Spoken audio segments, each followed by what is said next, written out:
Aloísio Mercadante, Bruno Dantas, André Esteves, Dario Durigan e Renata Agostini. Quero agradecê-los imensamente pelo diálogo enriquecedor que nós acabamos de presenciar aqui no nosso início de Fórum Esfera 2023. Enquanto fazemos aqui pequenos ajustes no nosso palco já para o nosso próximo painel, fica aqui o convite a todos os nossos convidados à nossa audiência presencial e à distância para que continuem participando e enviando as suas perguntas através do QR Code disponibilizado desde o início aqui da nossa programação. Então, para o nosso próximo painel, que tem como tema Segurança Jurídica e Integridade, pontos essenciais para a atração de investimentos em um país. Se não vamos crescer apenas com a nossa poupança interna, o quão importante é que o Brasil seja um país com bases que garantam essa segurança. A reforma tributária e o respeito às decisões do Supremo são algumas ações que podem contribuir para favorecer esse cenário. E com a bagagem que os nossos palestrantes têm, eles poderão nos explicar por que garantir a segurança jurídica no Brasil deve ser uma das prioridades do governo. Pensando nisso, eu vou começar aqui a fazer a composição do nosso próximo painel, pois a Esfera convidou o ministro da Controladoria Geral da União, Vinícius de Carvalho. Seja bem-vindo ao nosso palco.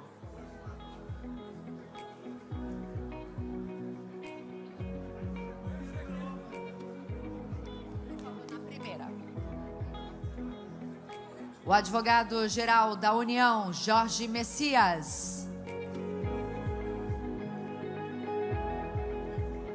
O procurador-geral de Justiça de Minas Gerais, Jarbas Soares.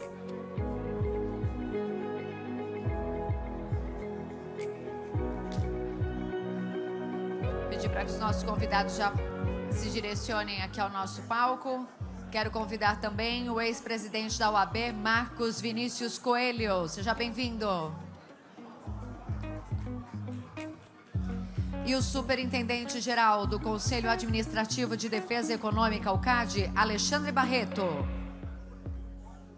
O mediador do nosso próximo painel é o jornalista Daniel Hittner. Seja bem-vindo, Daniel.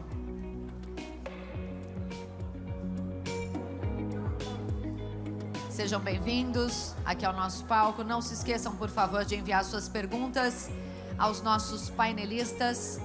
E para essa interação, basta apontar o celular para o QR Code aqui nas nossas telas. Vamos então dar início ao nosso próximo painel. Pedir para que todos já se acomodem, passar a palavra aqui para o Daniel Hittner, que vai coordenar aqui esse nosso painel de segurança jurídica e integridade.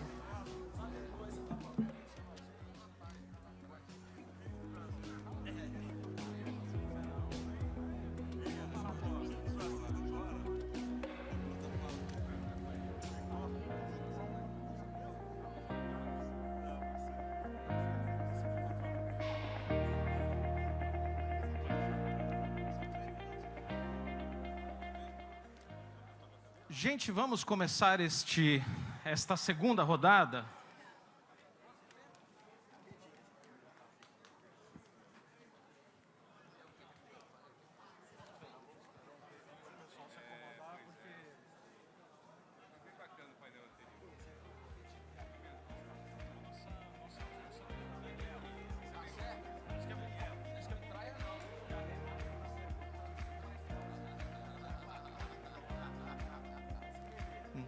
Renata Agostini, pode sair daí, porque você está chamando muita atenção aqui, viu?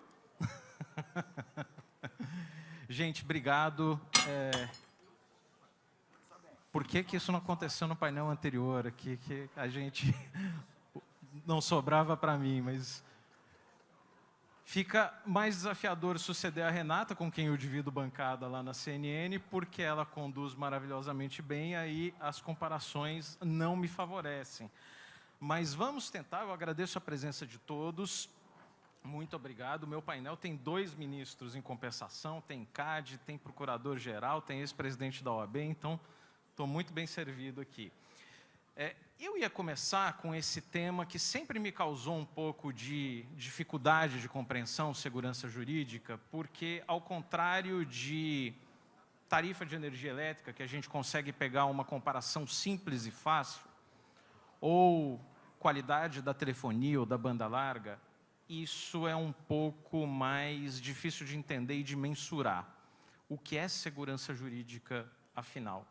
Mas eu me lembro, caros panelistas, do que eu encontrei ao abrir os jornais, ligar a televisão, no dia 29 de outubro de 2019, quando vi retroescavadeiras passando por cima das cancelas de pedágio da linha amarela, no Rio de Janeiro, sem um processo adequado de discussão se devia ou não haver cobrança de pedágio. Ou no dia 8 de fevereiro de 2023, agora neste ano, quando eu recebi um comunicado da Assessoria de Comunicação do Supremo Tribunal Federal, dizendo que, em decisão tomada por unanimidade, o plenário considerou que uma decisão definitiva, chamada coisa julgada, sobre tributos recolhidos de forma continuada, perdia os efeitos porque a Corte tinha se pronunciado em sentido contrário. Impacto da decisão do Supremo: 6 bilhões de reais para a Samarco, 800 milhões de reais para a Vale, Grupo Pão de Açúcar, Braskem, com passivos reconhecidos em balanço.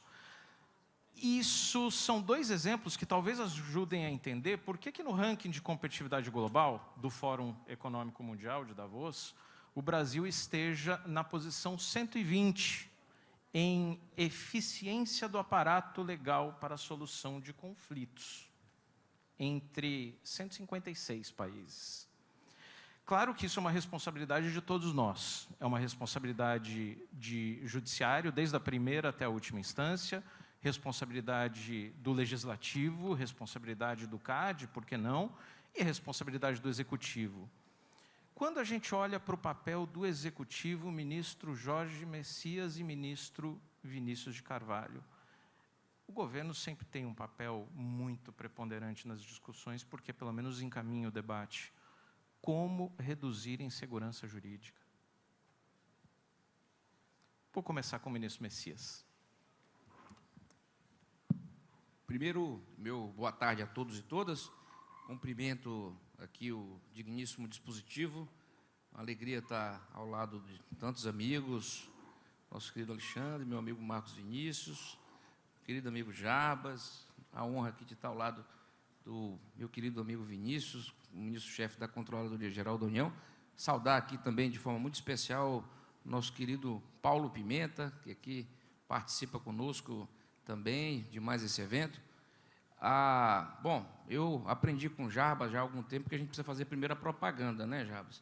Então, preciso falar um pouco do trabalho que a Advocacia Geral da União realiza desde o início do mandato do governo do presidente Lula para gerar segurança jurídica. Primeiro que é importante dizer que o presidente Lula, ao longo de toda a campanha em 2022, ele falou bastante da segurança jurídica para a melhoria da confiança no ambiente de negócios. Então, nós, como executivo, temos um mandato claro do presidente para trabalhar com muita clareza, com muita precisão, em linha com esse princípio. A Advocacia Geral da União tem um papel constitucional criada pela Constituição de 88, tem 30 anos de funcionamento, e, ao longo desse período, ela já deu mostras para a sociedade brasileira, para o setor econômico, da sua relevância, e neste ponto específico, inclusive, relacionado à segurança jurídica. Eu vou citar aqui alguns exemplos que são reveladores da relevância institucional da atuação do papel do Estado por intermédio da Advocacia Geral da União. Recentemente, nós desistimos, no âmbito do Superior Tribunal de Justiça, de 2 milhões de processos previdenciários. Teses que nós já havíamos perdido, que já estavam consolidadas, que a Fazenda Pública ela não tinha mais condição de vencer, mas, mesmo assim, havia manejado recursos. Com isso, nós contribuímos de forma decisiva para a desjudicialização e entregamos direitos com mais velocidade, com mais celeridade para o segurado. Também eu quero dizer que a questão mais importante recentemente que nós acabamos de construir um entendimento em conjunto com o Supremo Tribunal Federal foi um acordo de cooperação técnica que nós firmamos na última quarta-feira com a ministra Rosa Weber, para desistência de recursos também firmados em situações em que a União já apresentava condições claras de derrota no próprio Supremo Tribunal Federal. Isso joga de forma decisiva para que o administrado, para que o cidadão ele possa ter os seus direitos entregues de uma forma muito mais segura, muito mais precisa. Mas eu também preciso dizer que tem um aspecto que é importante. Muitas situações, você citou a tese recente da coisa julgada, elas são colocadas a partir de uma situação em que o próprio contribuinte ou que o próprio administrado faz uma aposta. Muitas vezes ele deixa de pagar um tributo fazendo uma aposta. Ao final ele perde. Então é importante que quando a União, ao longo de anos de disputa no sistema de justiça, chega e tem uma vitória como essa que você falou da coisa julgada, ela representa um ganho para toda a sociedade, porque esse recurso ele é revestido em investimentos em obras, em saúde, em educação, ao passo em que o contribuinte, ao ter de pagar, ele está respondendo por uma aposta que ele fez no passado, ao não pagar e disputar em juízo um determinado crédito tributário, que, ao fim e ao cabo, se mostrou constitucional e devido. Então, é importante colocar as balizas nessa discussão para que a gente consiga ter um certo equilíbrio e racionalidade no processo. Ministro Vinícius, como que dá para complementar esse raciocínio com esse desafio de explicar o que é segurança jurídica, um conceito, às vezes, tão híbrido?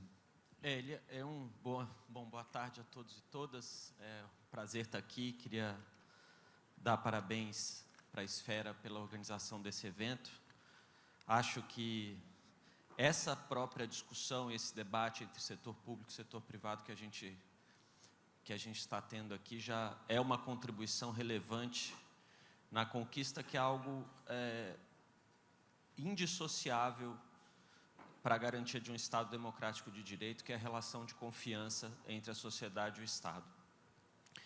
A questão da segurança jurídica ela é um debate filosófico até, né? Então não vou correr o risco de entrar nele aqui, mas é importante a gente ter algumas balizas, né? Como o ministro Messias mencionou. Acho que a primeira baliza importante é a ideia de que a segurança jurídica está associada a uma noção de estabilidade e de previsibilidade. E previsibilidade em relação às próprias mudanças, porque segurança jurídica, obviamente, não é sinônimo de imutabilidade. Então, o que significa, dentro desse contexto de estabilidade e previsibilidade, pensar uma agenda que promova o investimento privado, que promova essa confiança entre o Estado e o setor privado? Eu acho que algo que é muito importante dentro disso é que a sociedade perceba que o Estado, e aí quando eu falo Estado, eu estou falando do Poder Executivo, Legislativo, Judiciário, não toma decisões arbitrárias. Acho que essa é uma primeira questão que é relevante. E o Estado não tomar decisões arbitrárias significa o Estado ter um ônus de justificação e de argumentação em torno das decisões que ele toma. Eu acho que essa é uma noção que permeia o nosso trabalho lá na CGU, por exemplo. Assim. É até interessante, engraçado até falar em segurança jurídica pensando na CGU. A CGU é o único órgão que eu conheço que tem uma calculadora no seu site e que uma empresa que, por acaso, está respondendo algum processo dentro da CGU, ela acessa a calculadora e consegue, colocando ali as dosimetrias previstas nas nossas próprias normatizações, avaliar a multa que ela pode ter. É claro que a segurança jurídica máxima, nesse caso, é evitar ter um processo na CGU. E isso não está sob controle da sociedade, mas entendo, você tem essa calculadora.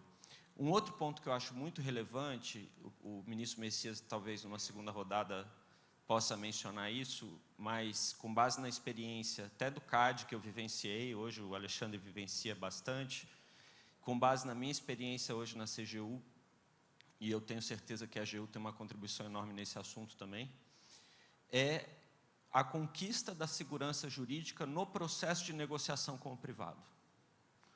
O Estado brasileiro ter mecanismos, e o TCU também tem feito isso agora com bastante frequência também, criou uma área específica para lidar com isso.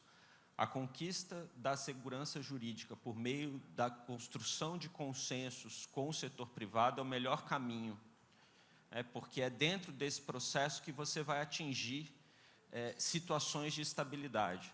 Então, acho que transparência, consensualidade, previsibilidade são os 3 caminhos que eu acho que são os caminhos que a gente pode trilhar para conquistar um nível maior de segurança jurídica.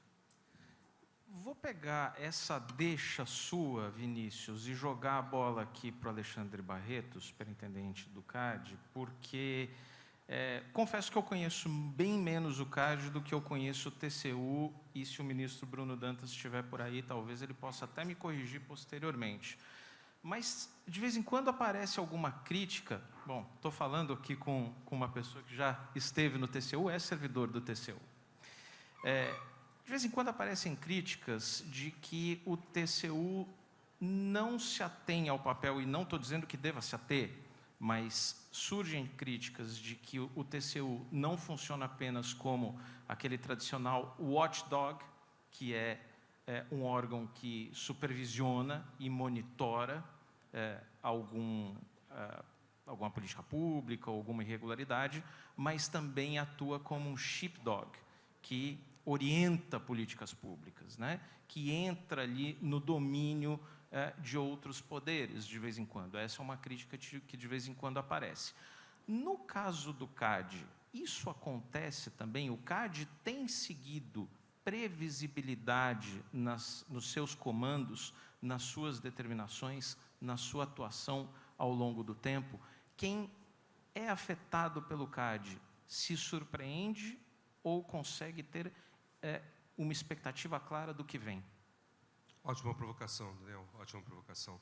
Antes de parabenizar meus colegas de painel, uma feliz coincidência da organização, temos 5 amigos aqui reunidos e conhecidos, excelentes homens públicos que prestam serviço relevantíssimo para o país. Parabenizar a Esfera, a Camila e o João Camargo pela realização desse evento fantástico, na linha do que o ministro Vinícius disse, de promover o diálogo entre o setor público e a iniciativa privada, que é uma das formas de garantirmos segurança jurídica. A provocação que você faz, Daniel, vai no cerne da questão, e é um dos pilares que devemos ter em mente quando se fala em garantia de segurança jurídica pelo Estado para o investimento privado, que é o mote do nosso painel.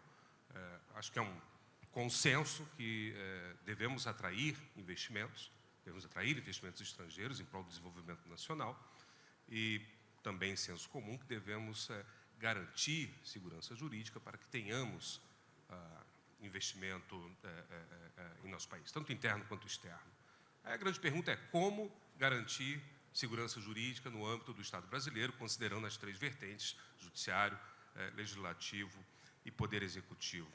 Trazendo para a minha área de experiência mais recente no poder executivo, eu acho que temos algumas pistas sobre caminhos que podemos seguir, Daniel, e que vão tangenciar a provocação que você fez em relação ao CAD. A Camila mencionou mais cedo na abertura do evento a necessidade de uma reflexão sobre reforma administrativa, e realmente essa é uma das agendas que se impõe para o país. Porém, há um outro caminho possível para além da reforma administrativa, e deve-se pensar em reforma administrativa não só em termos de redução do custo da máquina, mas, acima de tudo, aumento da efetividade, da qualidade, da eficiência do serviço público prestado. Mas, no painel anterior, eu lembro de uma provocação feita pela Renata, dita pelo Esteves, que há que se buscar o simples. O simples nem sempre é fácil de ser obtido. Temos algumas boas pistas, repito, Daniel, na administração pública que nos indicam o caminho de como trilhar nessa busca da segurança jurídica. Temos alguns pontos de excelência da administração pública que já aplicam esse princípio. A Advocacia Geral da União, brilhantemente conduzida pelo ministro Messias, a CGU, conduzida pelo ministro Vinícius, e também o CAD trilha esse caminho. Poderia, depois a gente pode explorar com mais profundidade, se você quiser, Daniel, mas sumarizando, acho que 5 princípios de atuação. O primeiro deles, principalmente pensando em atração do investimento externo, adoção de estándares, de padrões claros de tomada de decisão. Nesse caminho, o CAD, o órgão antitruste nacional, o xerife da concorrência nacional, segue padrões da OCDE. O que fazemos no Brasil é muito próximo ao que é feito no Japão, nos Estados Unidos, na Europa. Isso torna mais claro a leitura do investidor estrangeiro sobre o que é feito em termos de política da concorrência no Brasil. Previsibilidade é importante, ela está muito intrinsecamente ligada à questão de segurança jurídica, mas eu me refiro à previsibilidade de métodos de decisão.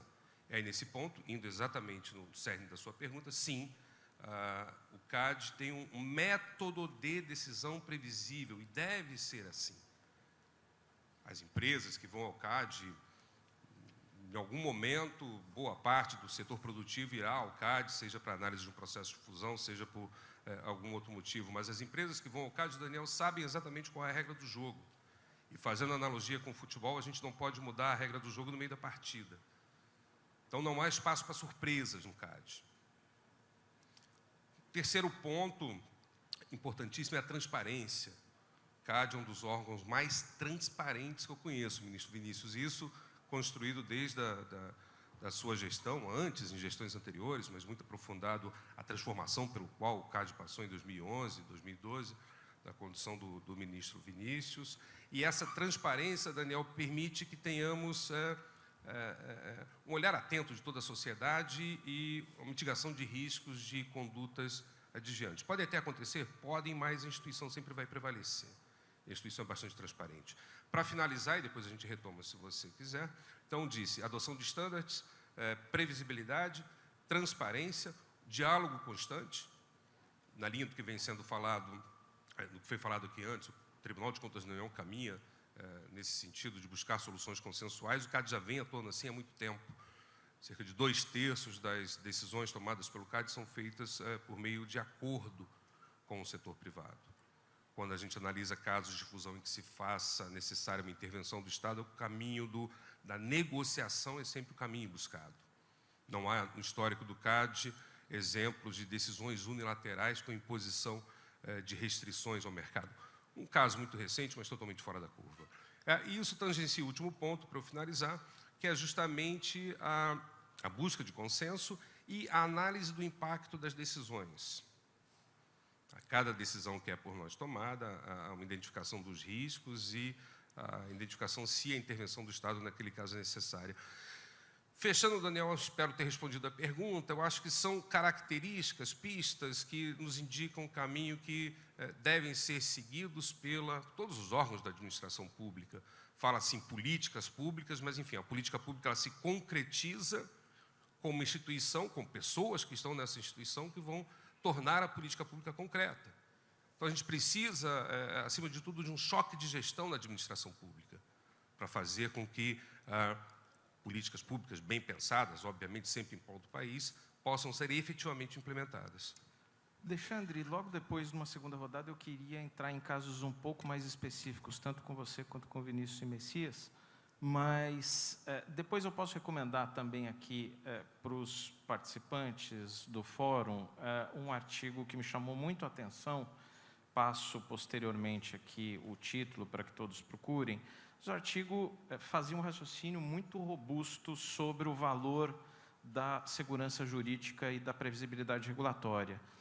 E dizia que decisões judiciais, principalmente aquelas de cortes superiores, dizia o autor, engendram uma legítima expectativa aos indivíduos de que sua conduta poderá se orientar por determinado padrão já definido por esses tribunais.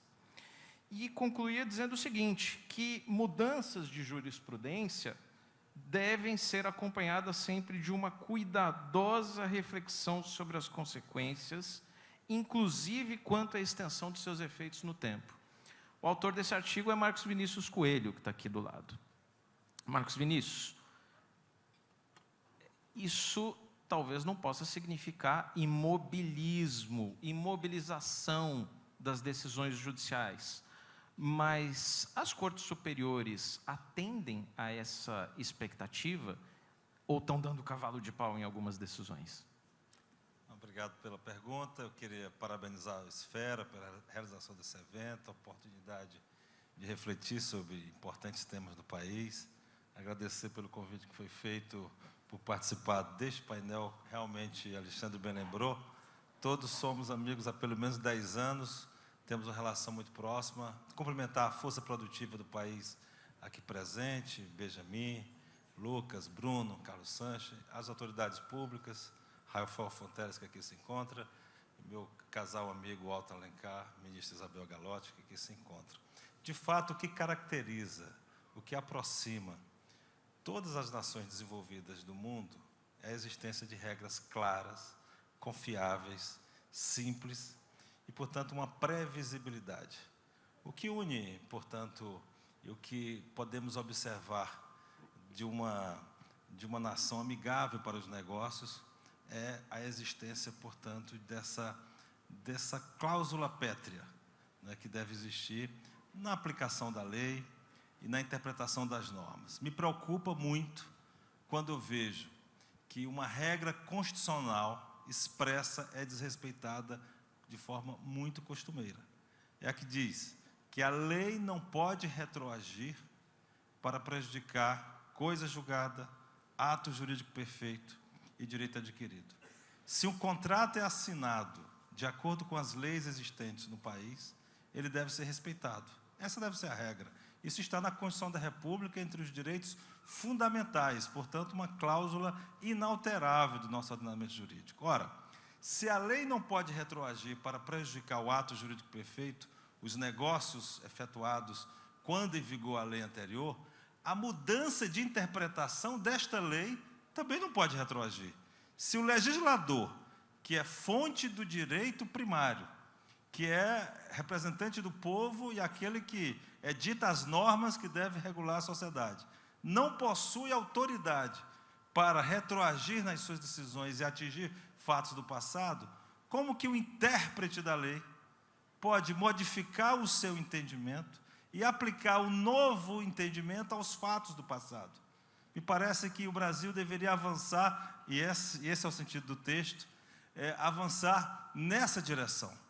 Claro que as interpretações dos tribunais podem mudar, não se prega um engessamento ad eterno dos entendimentos, mas a confiança legítima deve ser dada ao cidadão nas decisões do judiciário. O judiciário deve cumprir uma função pedagógica, no sentido de que, se o cidadão, em determinado momento, se comporta de acordo com as leis do país e de acordo com a interpretação que os tribunais, àquele instante, davam às leis do país, ele não pode, futuramente, ser surpreendido por uma mudança interpretativa, por uma virada hermenêutica e atingir sua esfera de direitos.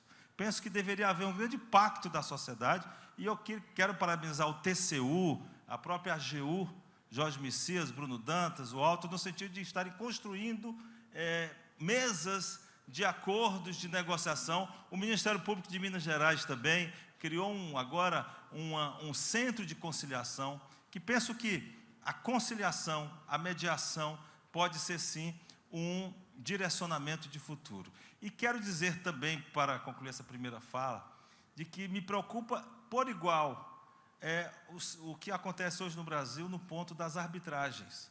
Porque se as arbitragens foram instituídas no país, o sistema arbitral, para tentar suprir uma falha de especialidade e de rapidez na decisão do judiciário, também as arbitragens vêm sofrendo do ponto de vista da falta de previsibilidade. O site Consultor Jurídico fez recentemente uma pesquisa que revelou que apenas 8% das grandes empresas do Brasil estão satisfeitas com as arbitragens, porque há problemas com o dever de revelação, há problemas que devem ser observados do ponto de vista ético, inclusive, porque enquanto os juízes têm, para concluir, o Conselho Nacional de Justiça, as corregedorias, para observar o seu comportamento ético. Em relação às arbitragens, não há tal controle e precisamos fazer uma verificação para que a arbitragem cumpra também um papel importante na segurança jurídica, na previsibilidade,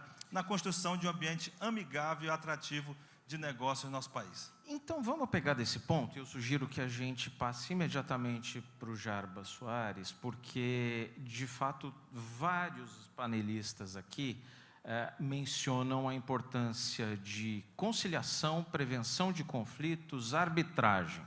A gente sempre tem de olhar muito o que acontece em Brasília, na esfera federal, União, e um exemplo ali, voltando ao exemplo do TCU, uma das novidades agora é a prevenção de conflitos, é uma secretaria especializada na solução consensual, assim como a AGU tem ali uma experiência muito bem sucedida na Câmara de Conciliação Federal. No plano dos entes federativos, eu queria puxar um pouquinho da sua experiência em Minas Gerais, doutor Jarbas. Isso tem acontecido? Tem sido possível agir na conciliação, na prevenção de conflitos? Boa tarde, obrigado, Daniel, pela pergunta. Quero aqui agradecer o convite do João Camargo, da Ana, da Camila, saudar os muitos amigos que vejo aqui, na pessoa do meu amigo Bruno Dantas.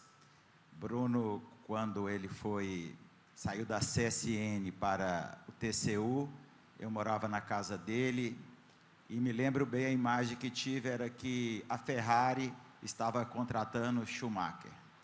O Bruno chegou, mostrou, está sendo o que ali eu esperava. Eu quero cumprimentar meus amigos de mesa, o ministro Vinícius, o ministro Jorge Messias, que se tivesse um motivo para parabenizar o governo do presidente Lula, um só a escolher, eu diria que foi a nomeação do ministro Jorge Messias para a AGU. O ministro Jorge, além de ter um conhecimento jurídico extraordinário, ele administra a AGU com coração e com humildade, construindo as linhas de parcerias para a solução dos conflitos. Também quero cumprimentar meu amigo Alexandre, do CAD, companheiro de muitas jornadas, e especialmente aqui o presidente de sempre da OAB Nacional, o meu querido amigo Marcos Vinícius. Marcos Vinícius parece que nasceu com 90 anos.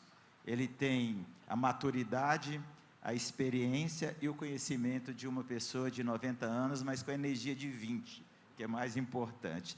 Eu aqui me sinto em casa, João Camargo, porque estou no salão em confidência, então é um salão mineiro de certa forma. Quero me ater aqui à questão da segurança jurídica e da conciliação, porque acho que todo empresário que empreendeu no Brasil, fez algum empreendimento que não seja financeiro, tem o Ministério Público como fator de instabilidade. Aí eu pergunto, o Ministério Público é o fator de estabilidade ou segurança jurídica?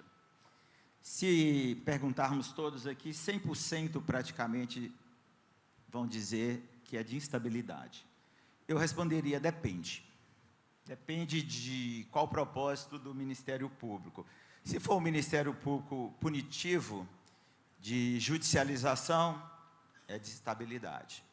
Se for um Ministério Público do diálogo, maduro, inteligente, que trabalha com sabedoria, que tem a conciliação, Daniel, ou a autocomposição, que é o termo que nós usamos, como meta, eu digo que o Ministério Público é um fator de segurança jurídica.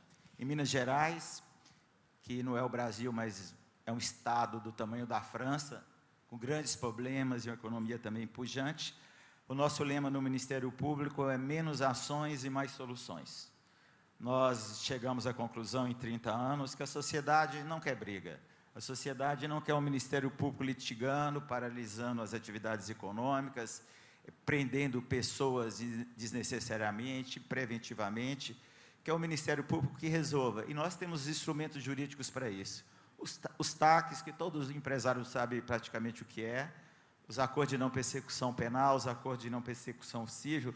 Então, nós chegamos num grau de maturidade. Eu vou dar 2 exemplos para concluir.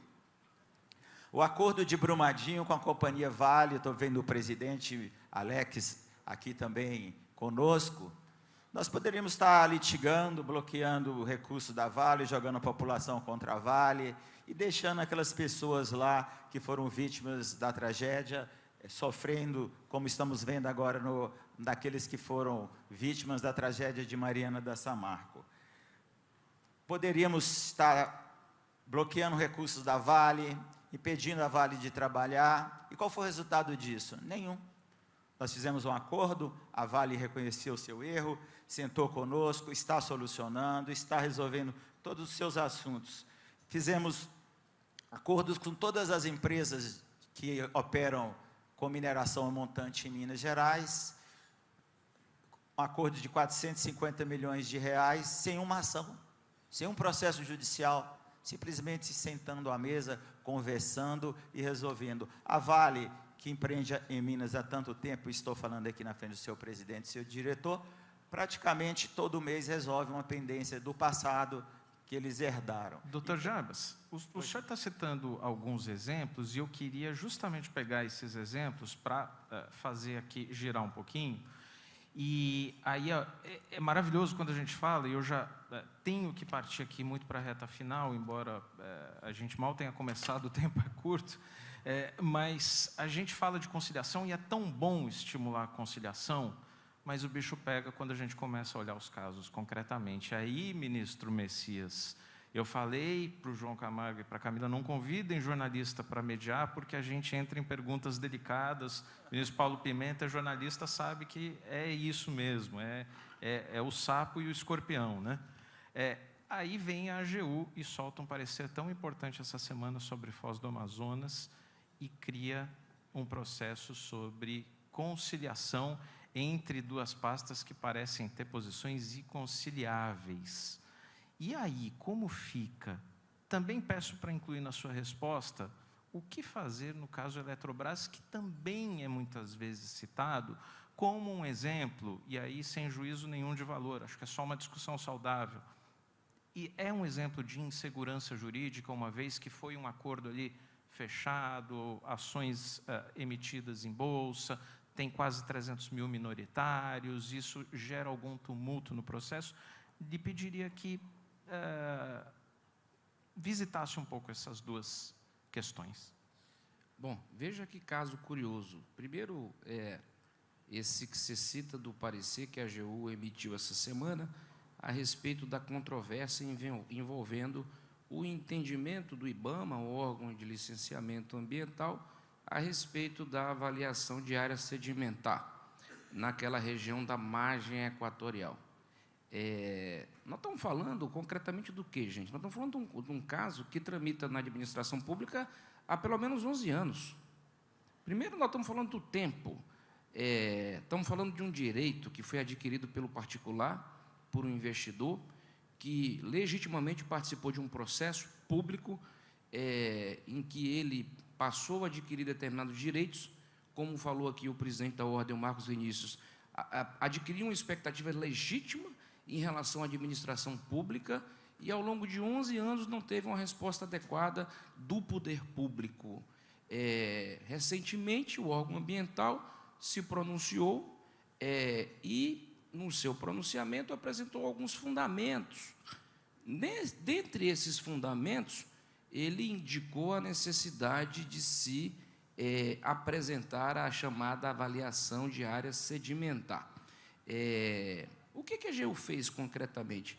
Avaliou uma controvérsia entre o Ministério de Minas e Energia e o Ministério de Meio Ambiente. Ora, o papel da Advocacia Geral da União é a solução de controvérsias no âmbito da administração pública federal. Há um fenômeno que muitos desconhecem, mas é comum dentro do Estado, que é a chamada litigância intragovernamental. As questões que não são equacionadas dentro da própria administração pública, elas seriam transportadas para que esfera? Para a esfera judicial. Agora eu pergunto para vocês, é razoável que o próprio Estado litigue entre si no âmbito judicial? Evidentemente que não é razoável. É por isso que nós temos uma estrutura do próprio Estado para a solução de controvérsias. E essa estrutura é a Câmara de Conciliação da Advocacia Geral da União. Bom, essa questão concreta do parecer da AGU, ela simplesmente teve o propósito de solucionar uma controvérsia que durava anos dentro da administração pública. Isso, sim, é ter compromisso com a segurança jurídica.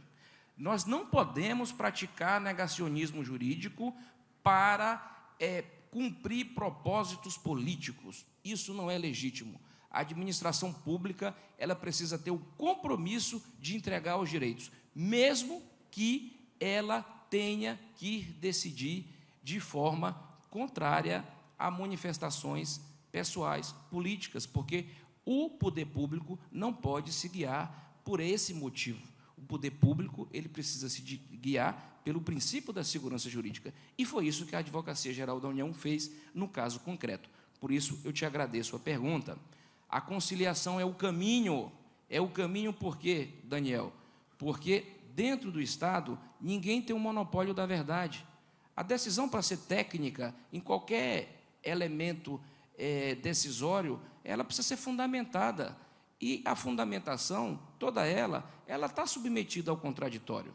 Então, é preciso que nós tenhamos a capacidade de apresentar soluções em mesa para que a segurança jurídica seja percebida pela sociedade.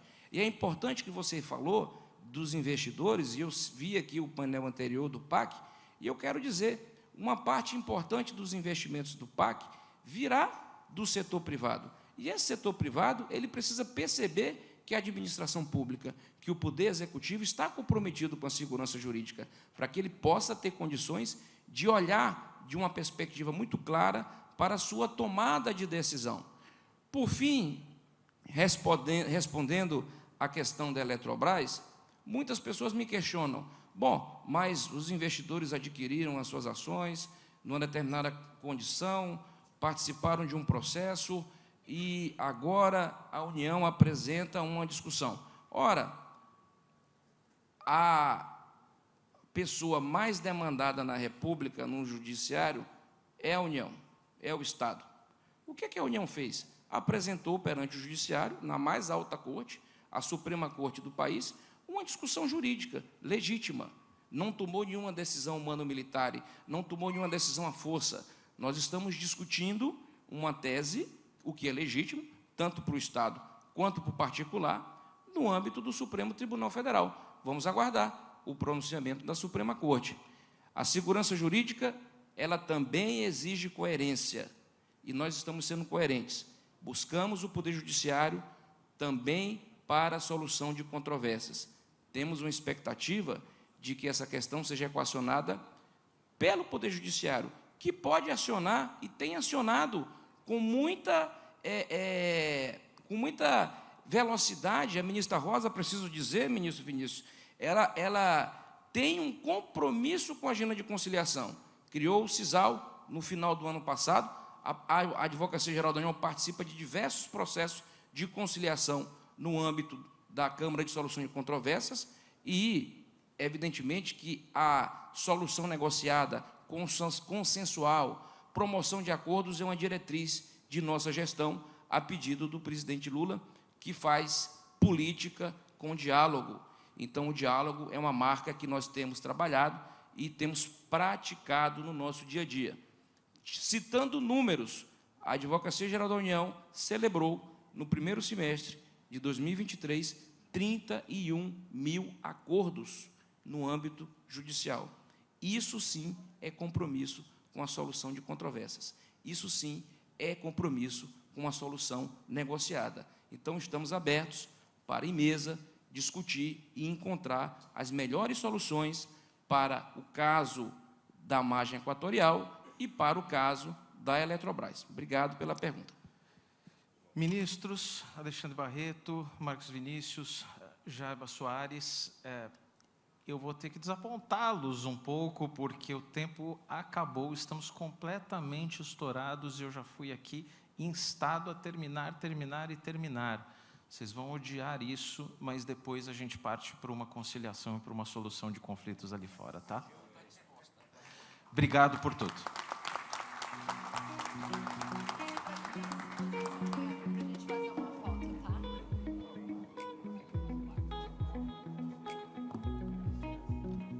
Muito bem, Vinícius de Carvalho, Jorge Messias, Jarba Soares, Marcos Vinícius, Alexandre Barreto e Daniel Rittner. Quero agradecê-los em nome de todos aqui os presentes por esse bate-papo que com certeza lançou luz aí sobre muitos pontos. Antes de nós fazermos aqui uma pausa para que vocês possam se preparar aí para todo o conteúdo que vem pela frente, eu reforço o que já passou aqui pelo Fórum Esfera 2023.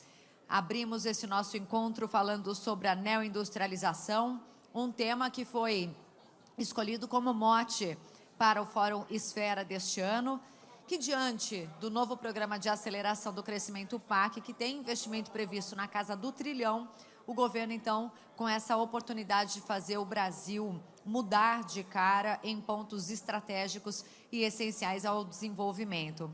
Falamos agora neste painel, nosso segundo painel do dia, segurança jurídica e integridade, falando da atração de investimentos ao país. E também vamos ter ainda no Fórum Esfera a composição do PIB brasileiro, que cresceu aí 1,9% nos primeiros 3 meses em relação ao trimestre anterior. E claro que esse dado, essa informação traz e merece muita atenção. Já no nosso quarto e último painel do dia, nós vamos falar sobre economia verde, o agro, a mineração e baixo carbono, e como que o Brasil aí caminha rumo ao futuro da economia verde e assim se coloca ao lado dos países desenvolvidos.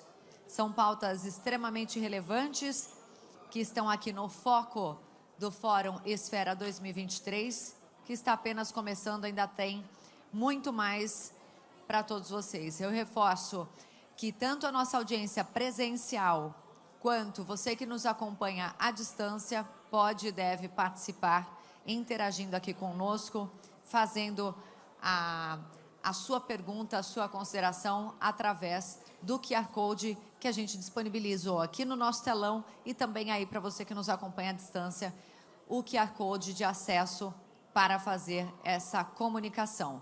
Vamos agora então fazer essa nossa pausa de alguns minutinhos para que todos se preparem. Enquanto isso, quem está nos acompanhando pelo YouTube vai ficar com a Elisa Vec no estúdio de vidro, então não saia daí, nós nos vemos em breve. Elisa, com você aí no nosso estúdio de vidro.